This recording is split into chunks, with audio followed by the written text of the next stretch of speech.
You got lipstick on my car window. Rain. The kind that doesn't ask permission, just shows up and soaks everything it touches. Deep in a Mapo-gu alley, tucked behind a street with no real signage, sat a bakery so small you'd miss it if you blinked. A black SUV had rolled to a stop at the mouth of the alley, engine still running, going nowhere. But car's got more than lipstick on it. Pretty sure I saw blood. The man's eyebrow moved. Just one. Just barely. Was it surprise? Amusement? Hard to say. The line between the two was razor thin on a face like his. Jaewon, 38 years old. They said half the shadows in this city answered to him, and yet here he was, parked in a back alley, window rolled down, talking to a woman with a tube of burgundy lipstick in her hand. You're not scared? I've been standing in front of a bread oven for 10 years. Not much scares me anymore. He looked at her. Really looked. Sakora Amin, 29. Second-generation Moroccan immigrant, born and raised right here in Mapo-gu. She had the kind of stillness that takes years to earn. Not the stillness of someone frozen, but of someone who's decided. She capped the lipstick slow, dropped it in her bag, didn't rush a single second of it. How long have you been in this alley? Why, are you the landlord or something? He laughed. No sound. Just the corners of his mouth, lifting the smallest amount. First expression had shown all night, and it wasn't what she expected. No, just you look like you've been here a while. 3 years. Though honestly, might not be much longer. She hadn't meant to say that. Not to a stranger. Not in an alley. Not in the rain. The words just came out, and she could tell by the slight shift in her own chest that she was surprised too. How much longer? Why do you want to know? Just asking. Just asking.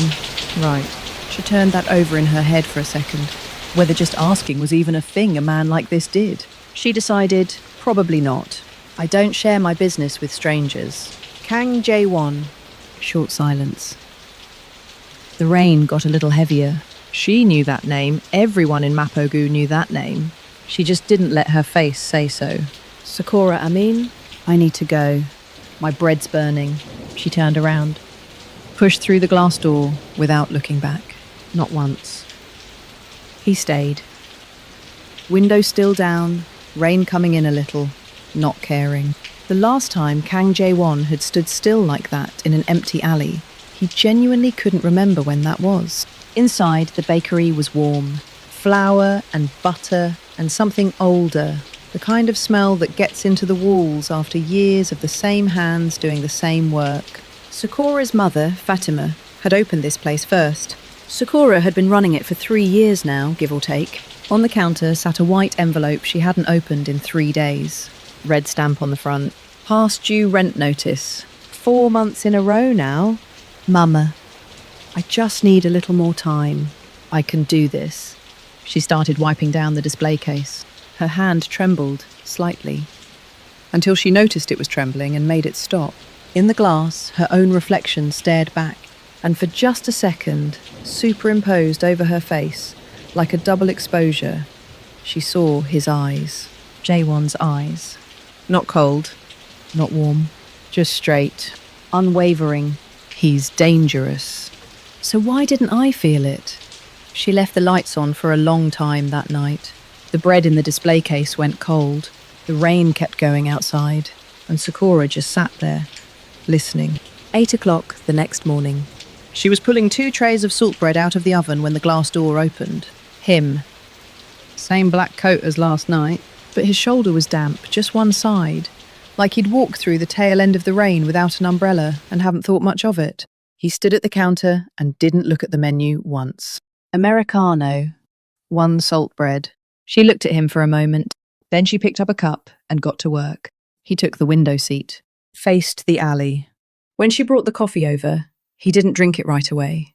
Just wrapped both hands around the cup and looked outside. Quiet in a way that didn't feel empty. From the kitchen doorway, Sakora watched his back. Then she reached into the bowl of dough she'd been working and pressed in 1 extra pinch of salt. She couldn't have explained why if you'd asked her. That was the first morning Jaewon walked into her bakery. The alley outside had a little sunlight in it, which was unusual for that time of year. And for the whole hour he sat there, he was the only customer she had. After he left, she found cash on the counter, twice what the coffee and bread cost. No note. She picked it up, set it down, picked it up again, ended up sliding it into the drawer under the register. She wasn't going to spend it. Not yet. What do you want from me? That afternoon, Park Ji-soo came in carrying 2 takeout cups, her face already doing the thing it does when she's decided to say something you won't want to hear. Ji-soo Jaewon's personal attorney, and the closest thing Sakora had to a best friend in Seoul. Sakora. I heard something weird at the courthouse today. What kind of weird? Kang Jaewon was spotted hanging around your block. You know he's my client, right? I'm telling you, you let that man get close, your whole life changes. And not in a good way. Sakora pulled the drawer open an inch.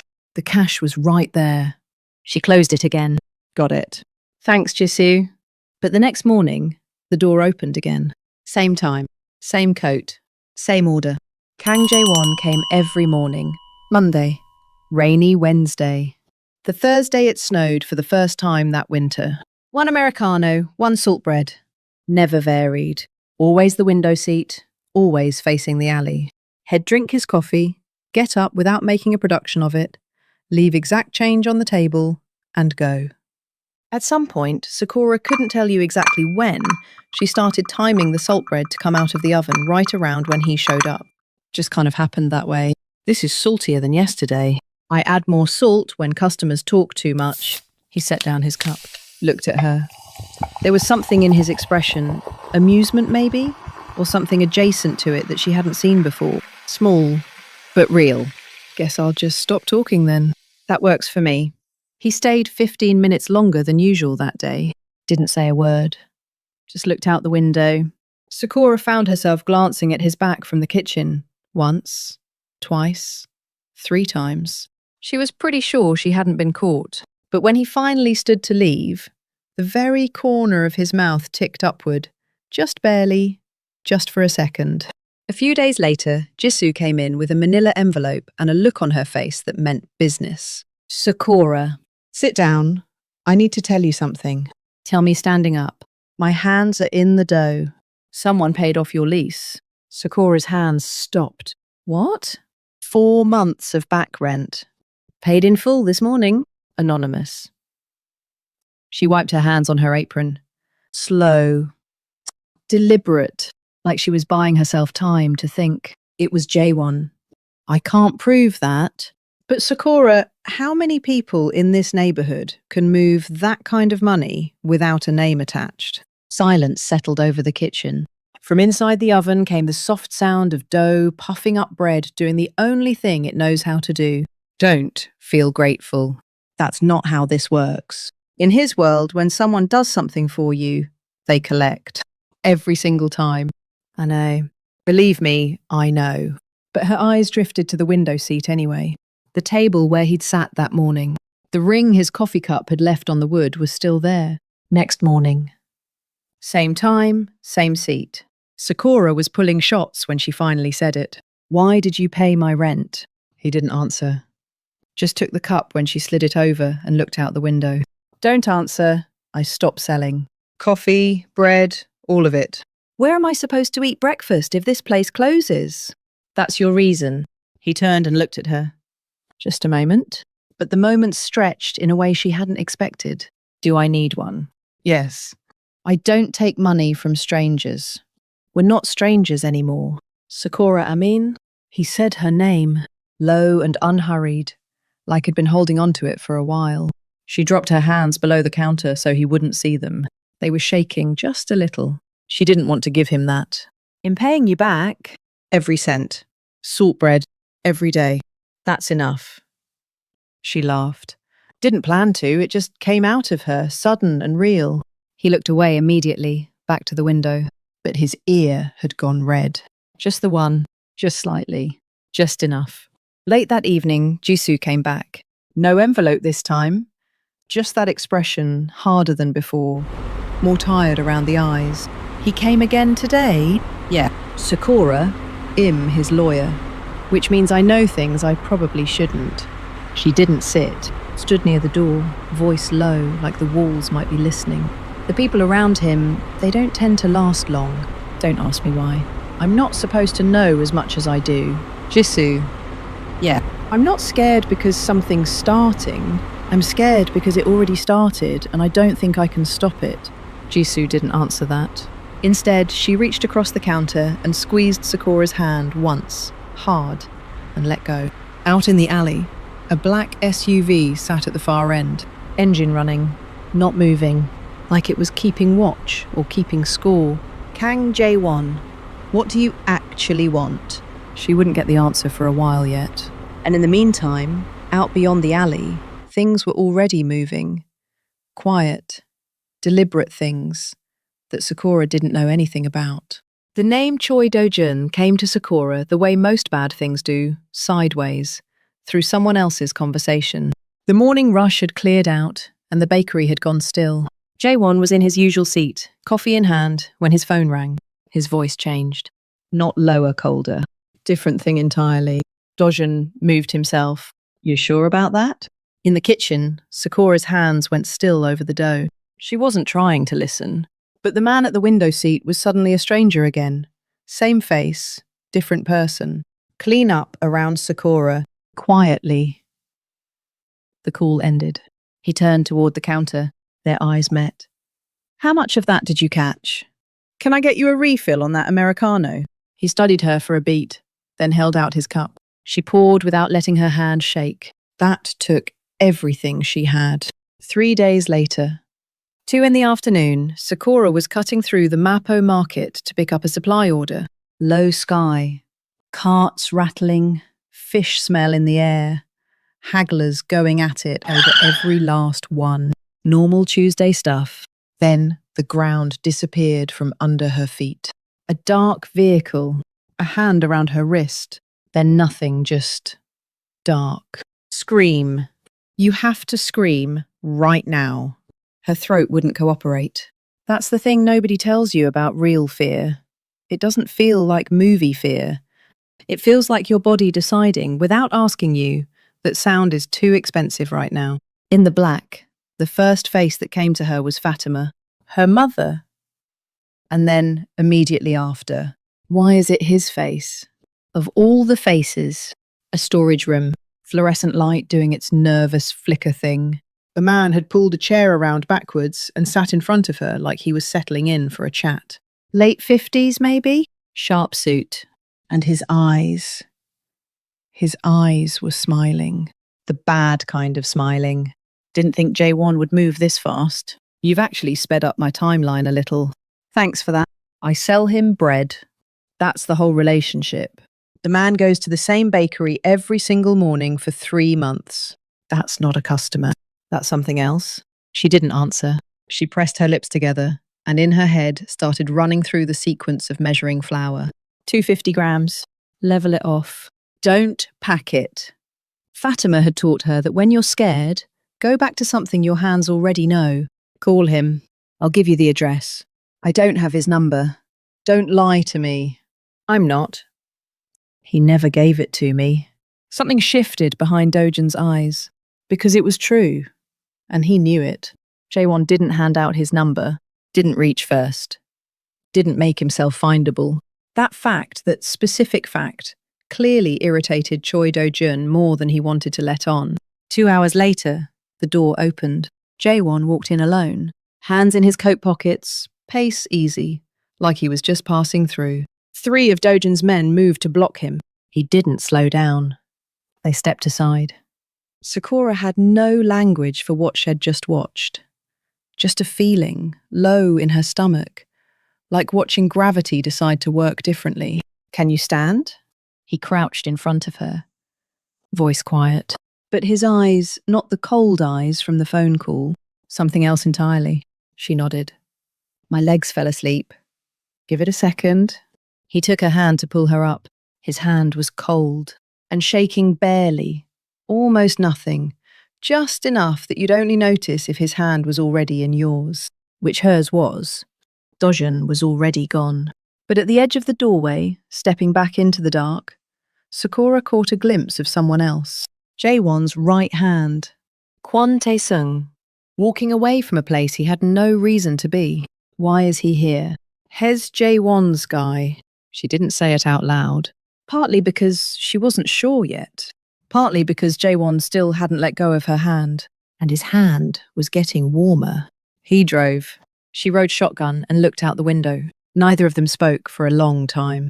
Seoul at night slid past the glass like a film reel someone else was watching. I know you were trying to protect me. He kept his eyes on the road. But the guy who grabbed me, that was your man. The car stopped. Not a red light. Head stopped it himself. He sat there with both hands on the wheel and closed his eyes. Not long, just a breath. I know. That's all you've got? For right now, that's all I've got. She stared at that answer for a while. She was angry, genuinely, but underneath the anger was something else. The recognition that those two words were heavier than they sounded. That for some people, I know, is as close to a confession as they get.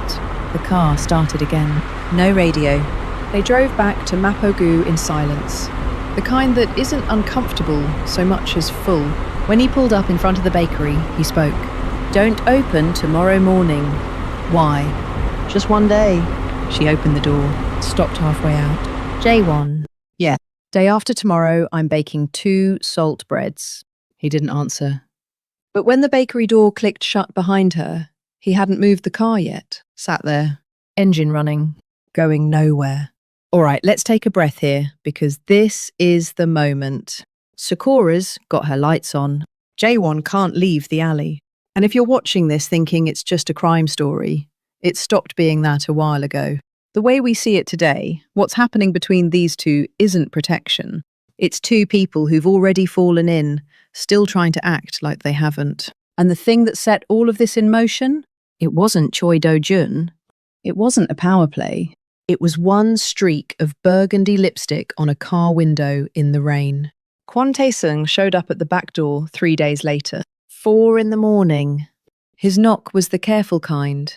The knock of someone who isn't sure they have the right to knock. Sakora had been up since 3, working dough. She opened the door. Taesung Jaewon's right hand. The man she had seen slipping out of the dark in that storage room. He looked like he hadn't slept in a week, and like the week had cost him something he wasn't getting back. Sakora C. Let me in. And don't call Jaewon. She looked at him for a long moment. Then she stepped aside. Dangerous call. But what was on his face wasn't threat. It was weight. There's a difference if you know what to look for. There's stuff about Jaewon he wouldn't have told you. About his past. Sit down. I'll get you coffee. He sat. Laid both hands flat on the table in front of him. The hands of someone who'd been braced for a long time. I had a little sister. 5 years ago. She kept pouring. Didn't stop. But everything inside her went very quiet. Jaewon was already in the organisation then. My sister got pulled into something someone connected to that world. Jaewon knew. He knew what was happening to her, and he didn't stop it. The mug went down on the table. Sakora sat across from him. He didn't do it himself. That's worse. He watched. He chose to look away. She didn't argue with that. The alley outside was still dark, the neighbourhood still asleep. 4 a.m. in Mapo-gu is its own kind of silence. And in Taesung's face, she could read the exact shape that old guilt takes when it's been living in someone's body for 5 years. After Taesung left, she couldn't get back to the dough. She just sat at the work table with the flour bag in front of her. Jaewon's face kept coming up. Window seat, coffee, hands cupped around the cup. The way he'd pulled her to her feet in that storage room. The way he'd closed his eyes in the car. He said, I know. That's what that meant. But she didn't sit there long. She opened the bag. Got her hands back in. Flour cold, soft, gives when you push it. Takes whatever shape you need it to take. I always knew he wasn't a good man. But a man who's only bad, that's not what he is either. The oven started preheating. A bar of pale light fell across the floor of the alley outside. She shaped the salt bread dough by hand, round and careful. 2 pieces. Her phone rang. Unknown number. But she knew the voice before he said anything. It's me. So you do have a number. Taesung was there. Silence on the line. He came and went. You heard everything. Yeah, I'm sorry. She was standing there with raw dough in her hand and her eyes closed. She had never once imagined those words coming out of this man's mouth. And yet, come in the morning. I already made 2 saltbreads. Quiet on his end. Then, it'll be there. 2 words.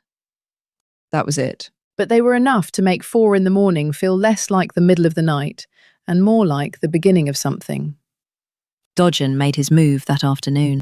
Word reached, Jaewon Dojun had booked a hotel ballroom on the north side of the city, invited every relevant person in their world. The plan was simple and brutal. Put Jaewon's past on display. Taesung's sister, the choice he made 5 years ago. Erase Kang Jaewon from the map entirely. Jaewon called Jisoo. Is there any legal way to shut down Dojun's event? Not if it's true. You can't stop the truth from being said, Jaewon. Not in a courtroom, not anywhere. He hung up. Looked out the window. The Seoul sky in the middle of the day was the colour of an old scar. The bakery door opened. Sakora. Apron on, paper bag in hand. Saltbread. Leftovers. You shouldn't be here right now. I know. That's why I walked fast. He didn't take the bag. Just looked at her. Dojun's trying to end me tonight. I know. You know, and you still came here. To bring you bread. Yes. He took the bag. She smiled, not a big smile, just the mouth kind. But her eyes were in it too. I'm going tonight. To the venue. No. I've been doing deliveries to that building for 3 years. I know every inch of that basement. Something shifted in his face. Because she wasn't asking. She already had a plan. That night, the ballroom. Dojun had set himself up on an elevated platform like he was holding court. The room filled in, one by one, people who mattered in that world, or who thought they did. Jaewon walked in last. Alone. Hands in his coat pockets. You actually came. Good. Let's finish this, Kang Jaewon. Jaewon said nothing. Stood at the base of the platform and looked up at Dojun. His expression wasn't cold. It was still. The specific stillness of a man who has already let go of the rope. 5 years ago, Taesung's sister. Everyone in this room is about to know exactly what you did and what you didn't do. Murmuring. The crowd shifting. Jaewon didn't move. Then the lights went out. The electrical room in the basement, the one Sakora knew better than anyone. Every junction, every panel, every switch that mattered. Darkness dropped over the ballroom like a curtain. Voices spiked. Dojun's rose above the rest. Who did that? Get the lights back on! Emergency lighting kicked in, painting everything in dim red. And into that red-lit silence, Jaewon's voice came low and level. There's only one condition under which I walk away from all of this. You stay alive. Not for Dojun. Everyone in the room understood that. Those words were aimed somewhere else, into the dark. Towards someone who couldn't see him, but could hear him. The room felt the weight of it. The smart ones understood what it meant. Dojun's entire production collapsed in that darkness.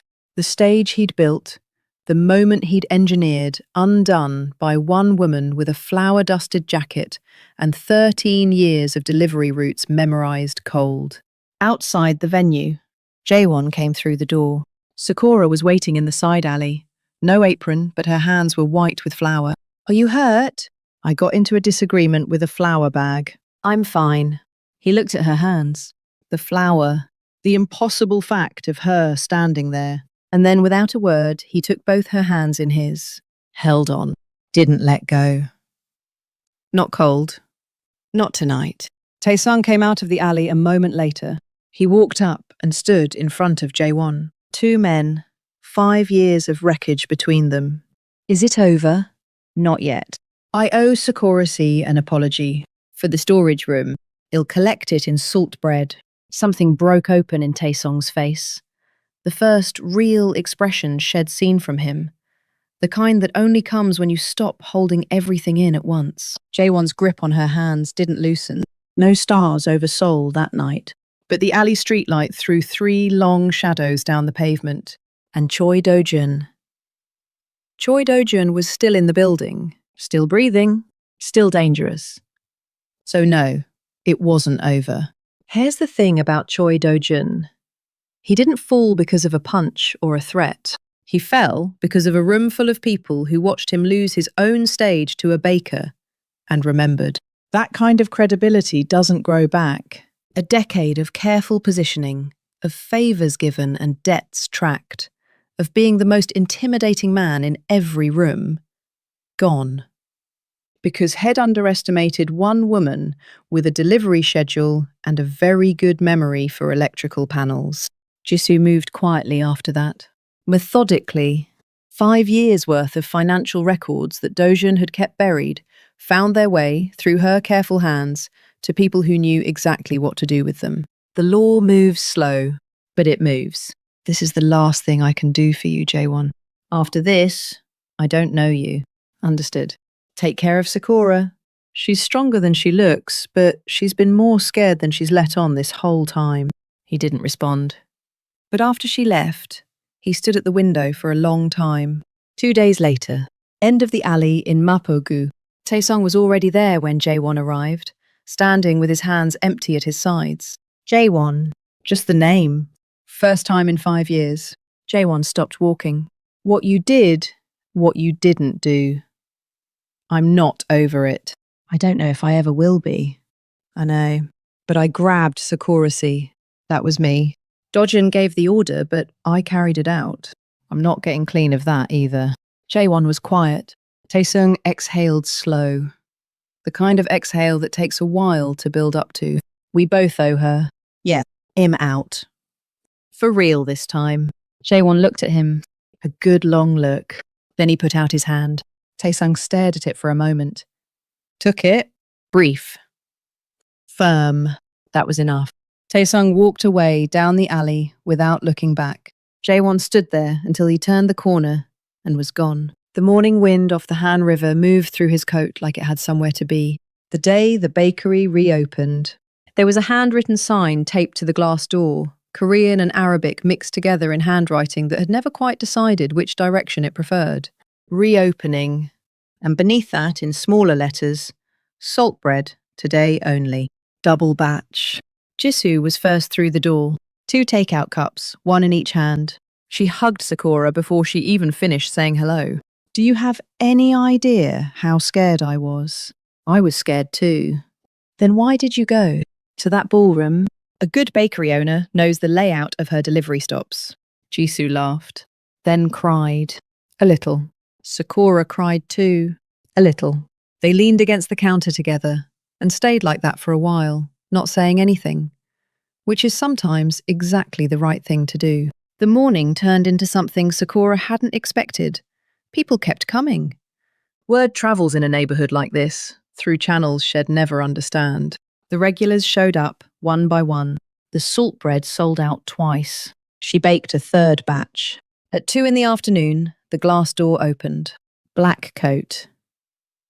But today, hands out of the pockets. Both of them just hanging at his sides like a man who decided to stop hiding them. He came to the counter, didn't look at the menu, looked at her. Americano. 1 salt bread. 2. It's a reopening special. He looked at her for a moment, then nodded. 2. She pulled the shots. Plated the bread. He took the window seat, of course he did, always the window seat, and looked out at the alley. She brought the coffee over and set it down. I'm not scared anymore. He looked up. The most dangerous man I know is on my side. Hard to be scared after that. He sat with that for a moment. Then he picked up the salt bread and took a bite. Looked back out at the alley. Outside, the first spring rain had started. The tentative kind. Barely there. More like a suggestion than a commitment. This is the best batch you've ever made. I know it is. She was already walking back to the counter when she smiled. No lipstick, flour on her apron. Just her face, the way it actually looks. That smile that was the best thing in this whole story. The rain kept going outside. There were still shadows past that window. Still things unfinished at the edges of their lives. But Sakora wasn't turning her back to any of it. Not anymore. Not with him in that window seat. Sugar and Gun. That title always had two things in it, the sweet and the sharp, right up against each other. And that's exactly what this story gave us. In a tiny bakery in a Mapo-gu alley, a woman who pressed fear down like bread dough and kept going anyway, found someone who'd been carrying the weight of his own choices alone for years. They didn't fall for each other over anything grand. It started with one salt bread and a coffee, which, when you think about it, might be the most honest way two people can begin. Fear doesn't go away. That's not how it works. What actually happens, if you're lucky, if you keep showing up, is that it gets small enough to hold. Sakora, at her most terrified, went back to measuring flour in her head. 250 grams. Level it off. Don't pack it. That tiny ritual, that stubborn return to the familiar, that's what kept her standing when everything else was trying to knock her down. And people are strange that way, aren't they? A man can go cold for years, really cold, the kind that seems permanent, and then someone's hand finds his in a dark room and his ear goes red. Just the one, just slightly, just enough to know there's still something in there. There's a difference between standing in someone else's shadow and keeping your own light on. Sakora never hid. She lit one small light in her corner of the alley, and she kept it burning. She didn't know it would lead anyone anywhere. She was just trying to keep the place open. But that's the thing about light. It doesn't ask permission. It just reaches. Fatima lit that bakery first. Sakora kept it going. And in the end, the smallest, most ordinary act of not giving up turned out to be the thing that changed everything. So if you've got a light, even a small one, even a flickering one, don't let it go out. The darkest alleys are always the first ones it finds. This story is a work of fiction,